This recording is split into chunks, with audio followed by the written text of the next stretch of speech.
Wish I knew it from the start, but I'd have nowhere. बिस्मिल्लाहिर्रहमानिर्रहीम अस्सलाम वालेकुम students, welcome back to my YouTube channel. आज हम exercise 5.4 question number 5 बहुत ही interesting question करने जा रहे हैं। इससे पहले अगर आप मेरे चैनल पर न्यू हैं तो मेरे चैनल तो सब्सक्राइब करें। अगर आपको मेरी वीडियो पसंद आती है तो कमेंट किया करें। आइए हम क्वेश्चन नंबर 5 स्टार्ट करते हैं। क्वेश्चन नंबर 5 है, ए पेयर ऑफ फेयरटोन जिसे आप आजादाना फैलते हैं। एक पेयर है ट्विन का, यानी दो ट्विन है, उसे आप आजादाना पहनते हैं। इस टॉस उसे टॉस किया जाता है। Find the probability of death. आपने इनकी प्रोबेबिलिटी फाइंड करनी, जिस पर एट लीस्ट वन हेड होना चाहिए, जिस पर एट लीस्ट वन टेल होनी चाहिए, जिस पर टू टेल होनी चाहिए, जिस पर थ्री हेड्स होनी चाहिए।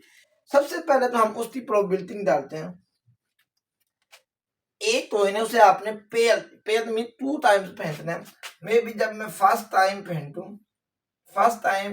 पहनता, उस पर हेड भी आ सकता है, टेल भी आ सकता है। यानी फर्स्ट ट्विन ये आ रहा है, इसको मैंने जब पहनता इसके ऊपर हेड भी आ सकता है, टेल भी आ सकता है। क्योंकि पेयर ऑफ ट्विन मतलब दो सीटर को पहनने मींस जब दूसरी मर्तबा होना है, दूसरा ट्विन होना है, उस पर मतलब फर्स्ट पर हेड है, अब उस जब सेकंड टाइम होना है उस पर दोबारा हेड भी आ सकता है। जब दूसरी बार दूसरा टोन पहनना है उस पर मैं भी जिस पर हेड आ हुआ था, जब दूसरी मरतबा पहनना उस पर टेल भी आ सकता है और दोबारा उस पर हेड भी आ सकता है, टेल। मतलब फर्स्ट टाइम मैंने पहनता उस पर हेड और टेल आया। जब दूसरी मरतबा पहनना जिस पर हेड आया हुआ था, मैं भी मतलब एक तो इनमें पहनता हूँ, उस पर हेड आने के भी चांसेस है, टेल आने के भी चांसेस है। मैंने ये लिख दिया, हेड भी आ सकता है, टेल भी आ सकता है। अब मैं जिस पर हेड आया था उसे दोबारा पहनता हूँ। जब जिस पर हेड आया था जब उसे दोबारा पहनता मे भी उस पर भी ये चांसेस है, हेड भी आ सकता है, टेल भी आ सकता है। इसी तरह जब पहला कोइन पहन में भी उस पर टेल आ जाए, जब टेल फॉर एग्जाम्पल टेल आ जाता है, जब दोबारा उसे पहनता तो मे भी उस पर ये भी पॉसिबिलिटी है, उस पर हेड भी आ सकता है और टेल भी आ सकता है। तो हमारे पास जो टोटल सैंपल स्पेस बने, सैंपल स्पेस ये हमारे पास बने, इसे आपने बेटा इस तरह लिखना है। पहले इस हेड से मिलाना है, हेड हेड। फिर इस हेड तो इस टेल से मिला देना है,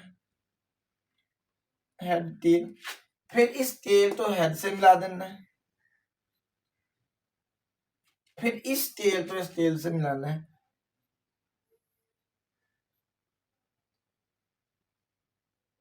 ये आपके पास सैंपल स्पेस बनते हैं। यानी जब एक पेयर ऑफ एक टोइन का पेयर है उसे उठाओ, ऊपर टास्क करो तो उसके अंदर 4 सैंपल स्पेस बनते हैं, 1 2 3 4। आइए अब हम इनकी प्रोबेबिलिटी फाइंड करते हैं। सबसे पहले हम प्रोबेबिलिटी फाइंड करते हैं।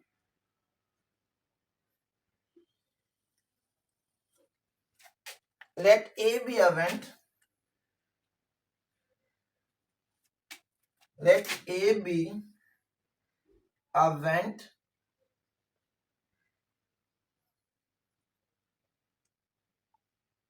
of let A be event of at least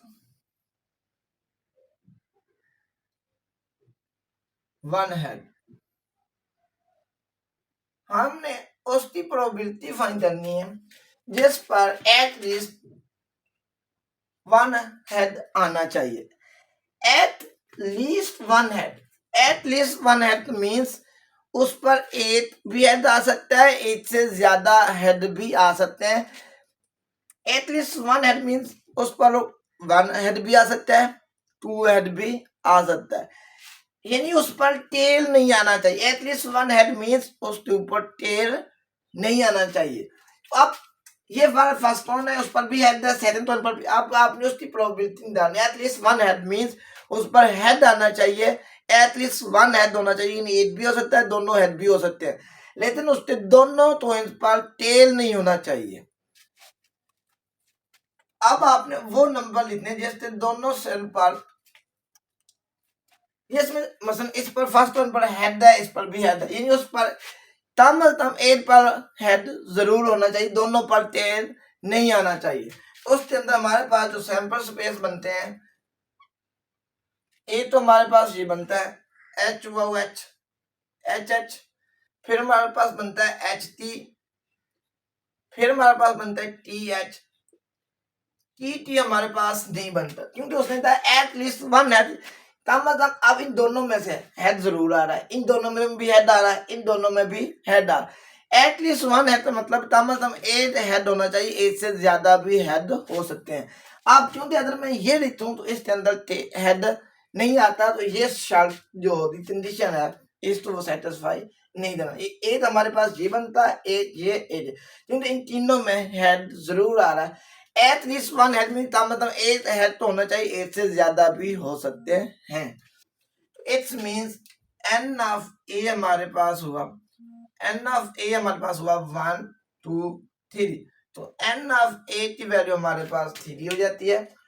तो N of S, total number of sample space 1 2 3 4, sample space की जो तादाद बनी थी वो हमारे पास 4 बनी थी।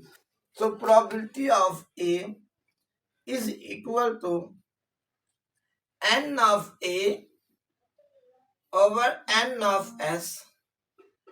n of a हमारे पास है 3, n of s हमारे पास है 4, लिहाजा जो प्रोबेबिलिटी ए इवेंट की आती है वो आती है 3 और 4, यानी एटलीस्ट वन है, उसकी जो प्रोबेबिलिटी आती है वो आती है 3 over 4। अब हम क्वेश्चन नंबर 2 तरफ जाते हैं।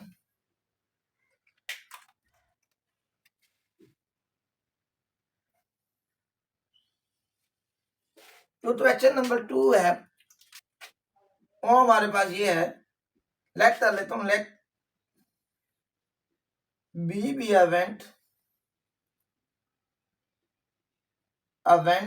ऐसा हमारे पास एक इवेंट है, at least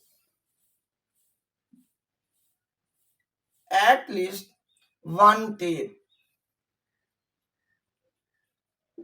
at least one tail मतलब जो आपने 2 टाइम्स फेंटा था उस पर मतलब एक लाजमन टेल आना चाहिए, एक से ज्यादा भी टेल हो सकती है, यानी एक तो आपने 2 टाइम्स फेंटा है, आपने वो नंबर लिखे जिस पर मतलब एक पर तो लाजमन टेल हो, तो दोनों पर एक पर भी, एक पर तो लाजमन टेल होना चाहिए, लेकिन जो दूसरा है उस पर भी टेल हो सकता है, लेकिन दोनों हेड नहीं होने चाहिए। तो हमारे पास जो बी है उस ऐसे इवेंट लेने जिसमें कम टेल जरूर आता, मतलब एक टेल लाजमी हो, एक से ज्यादा भी टेल हो सकते हैं।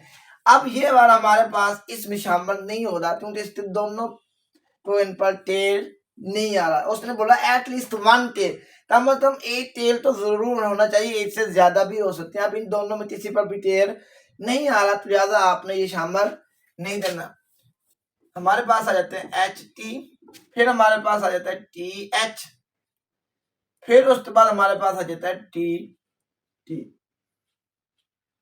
तो इट्स मींस जो एन ऑफ बी हुआ वो हमारे पास 1 2 3 इनकी तादाद 3 हुई।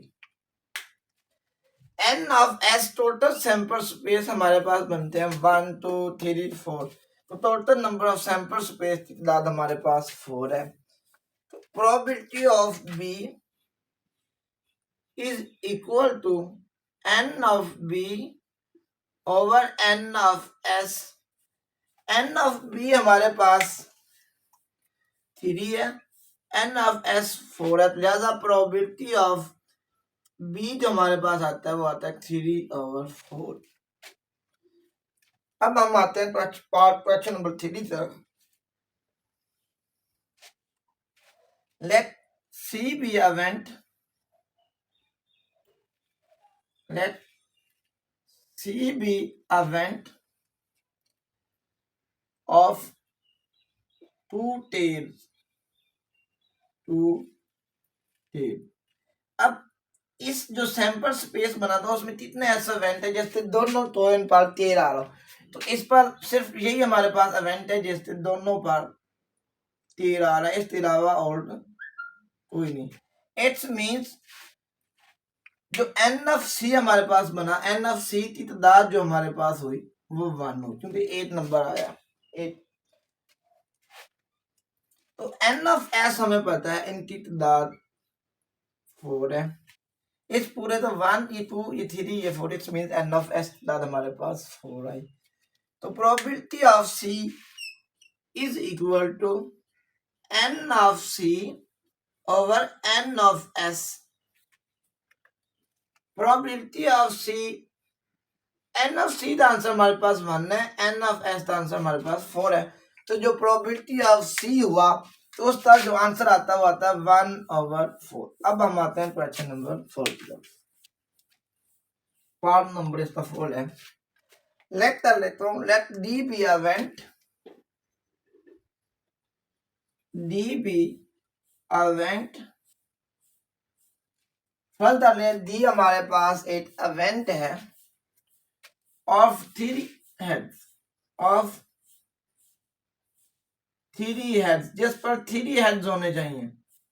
अब ये देखो, कॉइन तो आपने 2 टाइम्स फेंटा है, उस पर तो 2 हेड तो आ सकते हैं, 3 तो हेड आ नहीं सकते। 3 हेड उस टाइम आने थे जब एक कॉइन तो 3 बार फेंटा जाए। अब क्यों तो उसे आपने पेयर है, 2 मरतबा है, तो इट्स मीन्स उस पर 3 मैक्सिमम 2 हेड्स आ सकते हैं, 3 हेड्स तो आ नहीं सकते।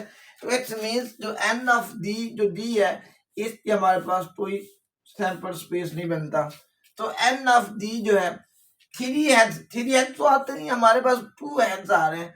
तो एन ऑफ एस हमारे पास 4 है, एन ऑफ डी जो है ये हमारे पास 0 है, क्योंकि कोई ऐसा नहीं आ रहा बैंड जिस पर तीनों पर हेड आ रहे हैं। 2 हेड तो आ रहे हैं, उसने बोला 3 हेड जिस पर तीनों हेड होने चाहिए, तो भी नहीं आ रहा। ऐसा एन ऑफ एस हमारे पास 4 है, एन ऑफ डी कोई ऐसा इवेंट नहीं है जिस पर तीनों पर हेड आ रहा हो। So probability of D is equal to n of D over n of S। n of D हमारे पास है 0, n of S हमारे पास है 4। 0 तो 4 पर डिवाइड करें तो जो हमारे पास आंसर आता है ये आता है 0।